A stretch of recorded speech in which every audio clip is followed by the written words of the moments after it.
Welcome to Trade Pro. I've got a very interesting strategy that combines RSI, the shaft trend cycle, 200 period EMA, and a stop loss indicator to create what seems to be a very profitable trading strategy. Now, the RSI is the super weird part of this, as the settings are extremely funky. You may be able to tell just by looking at it, this is no normal RSI.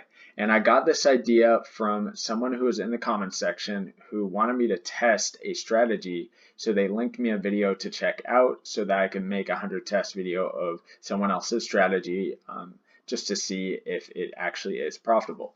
Now, after watching that video, I decided to take that RSI idea that they had in their video and create a strategy out of it to improve upon what they had presented.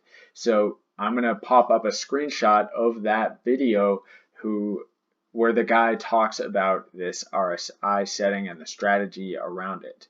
So that is the video there, and he kind of goes over more in depth about this RSI setting and how to use it. But I'll show how I'm going to be using it with these other things added in to make the strategy better. So here are the settings of the RSI. Period 2 instead of 14, which would be the default. And then the upper band is now 95 and lower band 5. Okay, so I guess you can consider the upper band as overbought and the lower band as oversold, although I don't like to really think about overbought and oversold, especially in the Forex market. And then the shaft trend cycle. This has default settings. All right. The stop loss indicator is default settings, and a lot of people will ask me about the indicator. So it's right here, trailing stop loss by Blue Phantom. And then here is the shaft trend cycle right here, the one I'm using. And then everyone knows RSI and the 200 period EMA.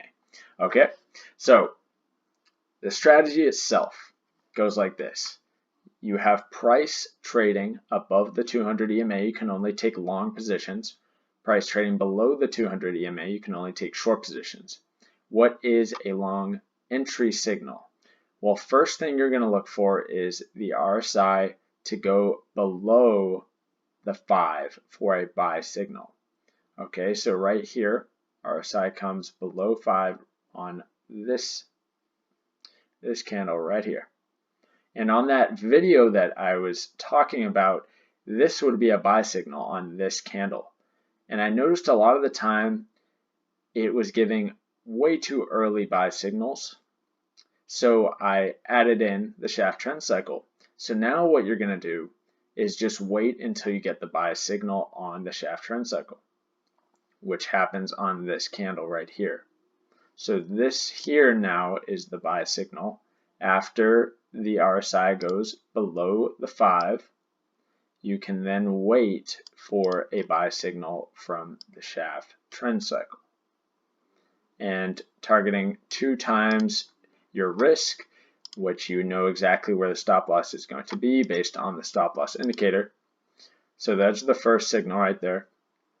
And you're just going to wait again until the RSI goes below that 5, and then wait until the next signal, which happens on this candle for your buy.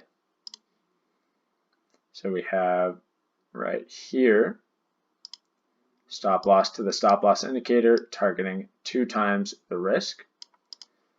All right. Next signal right here on this candle.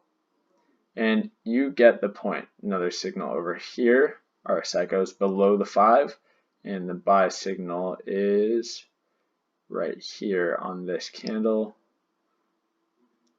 Let's see, does this one work? Stop loss right here. Yep, that one works out. So you get the point of the strategy.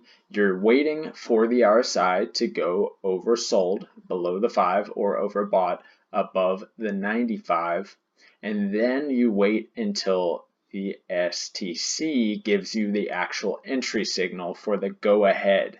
Okay, so this is going to improve upon, or at least in theory, it's going to improve upon the original that was shown in the video that was recommended to me in the comment section that I popped up earlier in the video. So hopefully this improves it. I can test this out. I just don't have the time at this very moment, but I will do 100 tests on this strategy. I just wanted to make this video so you guys could see kind of if I have an idea about something, this is kind of how I get started on trying to improve it. All right. But anyway, thanks for watching. Hopefully this gave people some ideas on, changing settings of indicators, how to improve upon a simple strategy, just things you can do to make a strategy better and, just use your brain in general. But have a fantastic day. Thank you.